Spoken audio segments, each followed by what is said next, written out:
The boy in the box is the name given to an unidentified murder victim, 3 to 7 years old, whose naked, battered body was found in a cardboard box in the Fox Chase section of Philadelphia, Pennsylvania, on February 25, 1957. He is also commonly called America's Unknown Child. His identity has never been discovered and the case remains open.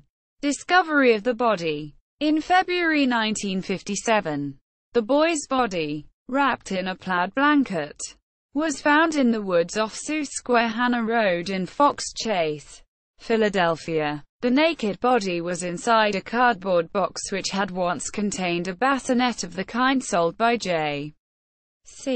Penney. The boy's hair had been recently cropped, possibly after death, as clumps of hair clung to the body. There were signs of severe malnourishment, as well as surgical scars on the ankle and groin, and an L-shaped scar under the chin. The body was first discovered by a young man who was checking his muskrat traps. Fearing that the police would confiscate his traps, he did not report what he had found. A few days later, a college student spotted a rabbit running into the underbrush. Knowing that there were animal traps in the area, he stopped his car to investigate and discovered the body. He too was reluctant to have any contact with the police, but he did report his find the following day. Investigation. The police received the report and opened an investigation on February 26, 1957. The dead boy's fingerprints were taken, and police at first were optimistic that he would soon be identified. However, no one ever came forward with any useful information. The case attracted massive media attention in Philadelphia and the Delaware Valley. The Philadelphia Inquirer pressed 400,000 flyers depicting the boy's likeness, which flooded the area, and were included with every gas bill in Philadelphia. The crime scene was combed over and over again by 270 police academy recruits, who discovered a child's blue corduroy cap, a child's scarf, and handkerchief, all clues that lead nowhere. The police even went so far as to distribute a post-mortem photograph of the boy fully dressed and in a seated position, as he may have looked in life, in the hopes it may lead to a clue. Despite the publicity and sporadic interest throughout the years, the boy's identity is still unknown. The case remains unsolved to this day. On March 21, 2016, the National Center for Missing and Exploited Children released a facial reconstruction of the victim and added him onto their database. Theories. Many tips and theories have been advanced in the case, although most of these have been dismissed. Two theories have generated considerable interest among the police and media, and they have been extensively investigated. The foster home. This theory concerns a foster home that was located approximately 1.5 miles, 2.5 kilometers, from the site of the body.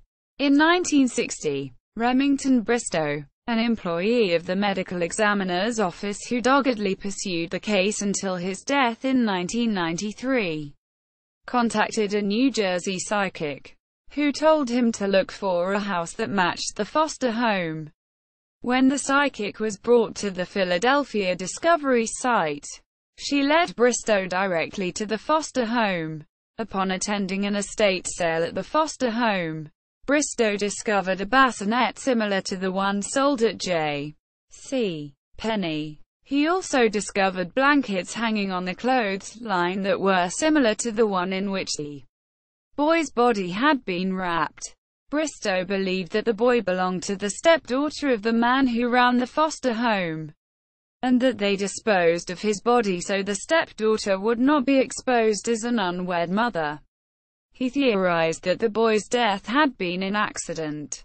Despite this circumstantial evidence, the police were not able to find any definite links between the boy in the box and the foster family. In 1998, Philadelphia Police Lieutenant Tom Augustin, who is in charge of the investigation, and several members of the Vidocq Society, a group of retired policemen and profilers, interviewed the foster father and the stepdaughter, whom he had married. The interview seemed to confirm that the family was not involved in the murder.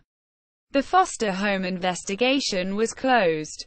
A DNA test showed that the stepdaughter was not the boy's mother, the woman known as M. Another theory was brought forward in February 2002 by a woman identified only as M. Police considered M's story to be plausible, but were troubled by her testimony, as she had a history of mental illness. M claimed that her abusive mother had purchased the unknown boy, whose name was Jonathan, from his birth parents in the summer of 1954. Subsequently, the boy was subjected to extreme physical and sexual abuse for 2.5 years. One evening at dinner, the boy vomited up his meal of baked beans and was given a severe beating, with his head slammed against the floor until he was semi-conscious. He was then given a bath, during which he died. These details matched information known only to the police, as the coroner had found that the boy's stomach contained the remains of baked beans and that his fingers were water-wrinkled. M's mother then cut the boy's distinctive long hair, accounting for the unprofessional haircut which police noted in their initial investigation. In an effort to conceal his identity, M's mother then forced M to assist her in dumping the boy's body in the Fox Chase area. M went on to say that as they were preparing to remove the boy's body from the trunk of a car, a passing male motorist pulled alongside to inquire whether they needed help. M was ordered to stand in front of the car's license plate to shield it from view while the mother convinced the would-be Good Samaritan that there was no problem. The man eventually drove off. This story corroborated confidential testimony given by a male witness in 1957, who said that the body had been placed in a box previously discarded at the scene. In spite of the outward plausibility of M's confession, police were unable to verify her story. Neighbors who had access to M's house during the stated time period denied that there had been a young boy living there and dismissed M's claims as ridiculous. Quote, other theories. Forensic artist Frank Bender developed a theory that the victim may have been raised as a girl. The child's unprofessional haircut, which appeared to have been performed in haste, was the basis for the scenario, as well as the appearance of the eyebrows having been styled.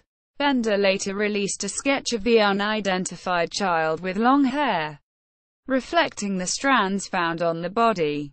Following the 59th anniversary of the discovery of the boy's body in 2016, two writers, one from Los Angeles, California, Jim Hoffman, the other from New York, Louis Romano, explained that they believed they had discovered a potential identity from Memphis, Tennessee, and requested that DNA be compared between the family members and the child.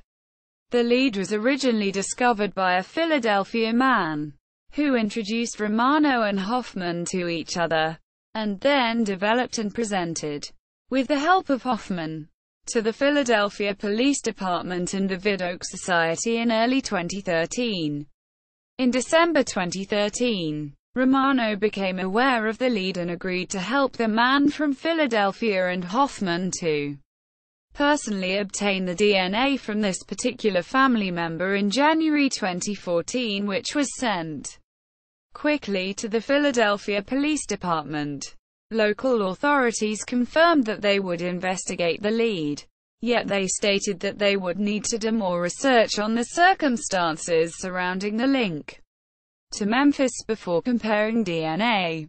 In October of 2017, the PPD confirmed, through DNA retrieved by the PPD through the Memphis PD, that the Memphis Man and the Fox Chase boy found in the box were not related. Burial. The boy in the box was originally buried in a potter's field. In 1998, his body was exhumed for the purpose of extracting DNA, which was obtained from enamel on a tooth. He was reburied at Ivy Hill Cemetery in Cedarbrook, Philadelphia, which donated a large plot. The coffin, headstone, and funeral service were donated by the son of the man who had buried the boy in 1957. There was significant public attendance and media coverage of the reburial. The grave has a large headstone bearing the words, "America's Unknown Child." City residents keep the grave decorated with flowers and stuffed animals. Recent media coverage. The story was profiled in the television series America's Most Wanted on October 3, 1998, and on July 12, 2008. The television series Cold Case, CSI, Crime Scene Investigation, and Law & Order, Special Victims Unit have all used fictionalized accounts of the boy in the box case. Reporter Mitch Blacker of NBC 10 Philadelphia aired an investigative piece on NBC 10 investigators on March 2, 2016 entitled, "New Theory on Decades-Old Boy in the Box, Cold Case." Quote, see also, Cold Case, Crime in Philadelphia, Death of Mary Jane Barker, Little Lord Fauntleroy, Murder Victim, List of Murdered American Children. Bibliography. The Boy in the Box.